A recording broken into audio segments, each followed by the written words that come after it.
بسم اللہ الرحمن الرحیم. خیبر پختونخوا کے کافی ساری جرنلسٹ نے مجھے میسیجز بھیجے آج سے 1-2 دن پہلے جو کاؤنسل آف کامن انٹرسٹس نے نیا سینسس اپروو کیا. حالانکہ خیبر پختونخوا کی ساری جماعتیں خیبر پختونخوا کی نگران حکومت کا حصہ ہے سوائے پی ٹی آئی، کوئی بھی اس سینسس کی اپروول میں خیبر پختونخوا کے لیے پوزیشن نہیں لے سکا. اس میں اے این پی بھی شامل ہے، اس میں جے یو آئی بھی شامل ہے، اس میں پاکستان مسلم لیگ بھی شامل ہے، پاکستان پیپلز پارٹی بھی شامل ہے. یہ خود مان چکے ہیں کہ ان کے 3-3، 4-4، 10-10 منسٹرز نگران حکومت کا حصہ ہے. اس لیے خیبر پختونخوا کے لیے بات کرنا یہ سب کی ذمہ داری بنتی ہے. پہلی چیز، اگر یہ سینسس کی اپروول ایک ایسے وقت پہ ہوتی جب ہر صوبے میں منتخب حکومتیں بھی ہوتی تو میرے خیال میں یہ ایک بہت بڑا سوال ہے کہ حکومت کے ٹائم پورا ہونے سے 1-2 دن پہلے کیا سی سی آئی ایک نئے سینسس کو اپروو کر سکتی تھی.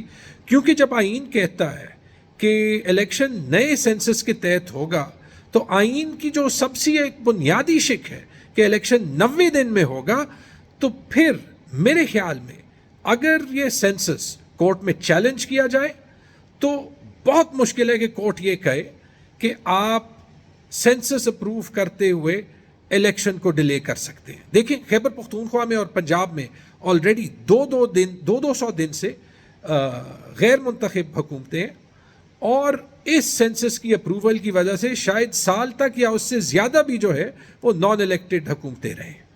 یہ ایک بڑا خطرناک جو ہے وہ ایونٹ ہے، بہت خطرناک ڈیولپمنٹ ہے. نہ صرف کہ یہ ویسے ہی ایک لیگل گرے ایریا ہے، اس کے علاوہ خیبر پختونخوا اور پنجاب کے چیف منسٹرز تو کیئر ٹیکر چیف منسٹرز ہیں.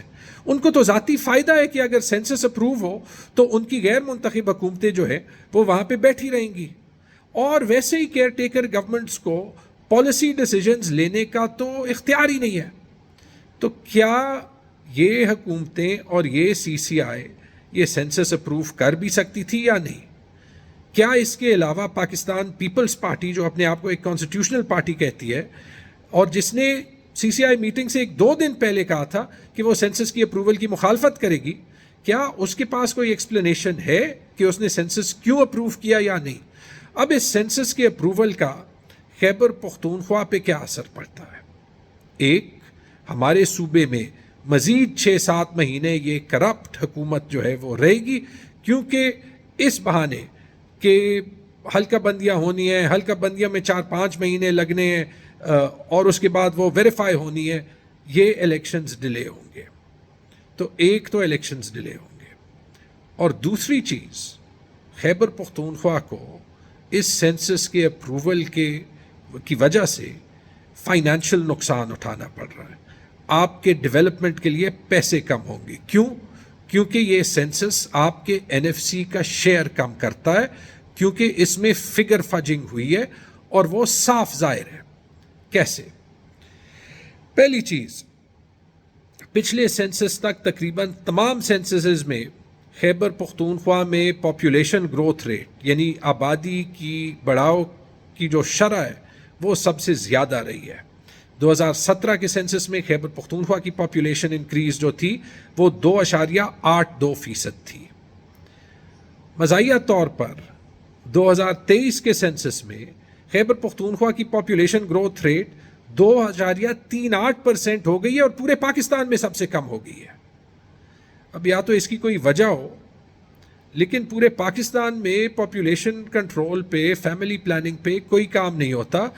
تو یہ کیسے ممکن ہے کہ 5 سال کے اندر بغیر کوئی کام کیے خیبر پختونخوا میں بچوں کے پیدا ہونے کی شرح جو ہے وہ سب سے کم ہو گئی ہے؟ یہ ہو ہی نہیں سکتا. یہ کوئی بھی آپ کو اسٹیٹسٹیشین بتا دے گا کہ یہ 5 سال میں ممکن ہی نہیں ہے. اس کے علاوہ آج سے صرف کوئی 2.5 مہینے پہلے انٹرم سینسس کے ریزلٹس ریلیز ہوئے تھے، اور اس میں 2 چیزیں واضح تھیں. ایک، اس وقت بھی حیران کن طریقے پہ بلوچستان کی آبادی 1.2 کروڑ سے 2.6 کروڑ تک جو ہے وہ انکریز ہوئی تھی، اور پنجاب کی آبادی 120 ملین یعنی 12 کروڑ دکھ رہی تھی، جس کی وجہ سے سینسس میں یہ کہا جا رہا تھا کہ بلوچستان کی 8 نشستیں زیادہ ہوں گی اور پنجاب کی 8 نشستیں کم ہوں گی۔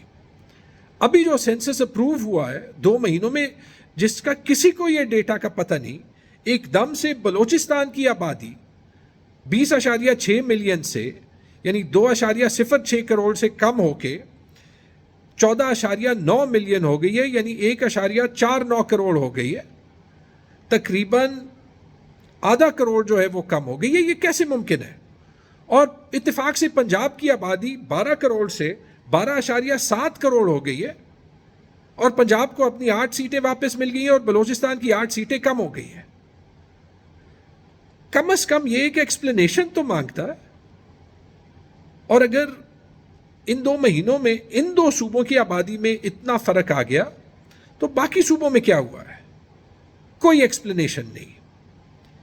شاید اگر خیبر پختونخوا سے کوئی اس میٹنگ میں جاتا تو کم از کم یہ پوائنٹس تو اٹھاتا، لیکن جو تصویر آئی تھی اس میں خیبر پختونخوا کے نگران وزیر اعظم تھے ہی نہیں، اعظم خان صاحب تھے ہی نہیں، اور بعد میں پتہ چلا کہ انہوں نے ویڈیو کانفرنس پہ اٹینڈ کی۔ یہی تو مسئلہ ہوتا ہے نان منتخب حکومتوں کی، ان کو پرواہ ہی نہیں ہوتا ان کا، کیونکہ عوام کا ان پہ پریشر ہی نہیں ہوتا۔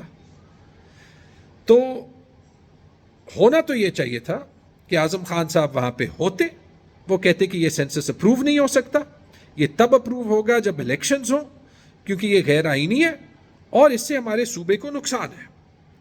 لیکن وہ تو وہاں پہ تھے ہی نہیں۔ ان کے منسٹرز جو ANP کے، جو JUI کے، جو پیپلز پارٹی کے، جو مسلم لیگ کے، وہ بھی وہاں پہ نہیں تھے۔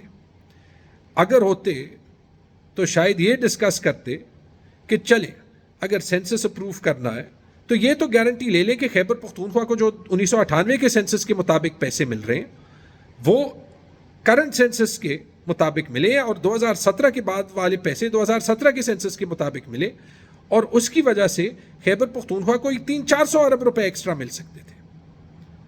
یہ تو منوا دیتے۔ اس کے ساتھ کم از کم یہ تو منوا دیتے، جب CCI کی میٹنگ اتنے ٹائم کے بعد ہو رہی تھی کہ جو قبائلی اضلاع کے پیسے باقی صوبوں سے نہیں مل رہے، کہ اگر وہ 3% نہ ملے تو کم از کم اتنا پیسہ تو ملے کہ خیبر پختونخوا کے باقی اضلاع کے پیسے جو ہے وہ قبائلی اضلاع پہ نہ لگے، اور جو پورے ملک کی ذمہ داری ہے قبائلی اضلاع کو پیسے دینا وہ ملے، کیونکہ صرف اس سال وفاقی حکومت اور باقی صوبے جو ہے وہ قبائلی اضلاع کو 56 ارب روپے صرف تنخواہوں کے کم دے رہے ہیں۔ اس پہ بات ہوتی نہیں ہوئی۔ تو یہ سارا آپ کو ثابت کرتا ہے کہ یہ جو غیر منتخب حکومت ہے، جو کہ پولیٹیکل انجینئرنگ کے لیے 1 مہینے میں 20 ارب روپے تو آٹے پہ لگا سکتی ہے، جس میں کئی اموات ہو سکتے ہیں، لیکن وہ حکومت جس میں یہ ساری پارٹیاں موجود ہیں، خیبر پختونخوا کے حق کے لیے، خیبر پختونخوا کی ڈیولپمنٹ کے لیے کوئی آواز نہیں اٹھا سکتی۔ وہ ایک غیر آئینی کام کر سکتی ہے جس سے آپ کا الیکشن بھی ڈیلے ہو، اور جس سے جو ہے وہ خیبر پختونخوا کو جو مالی حصہ ملتا ہے وہ بھی کم ہو۔ بہت افسوس کی بات ہے۔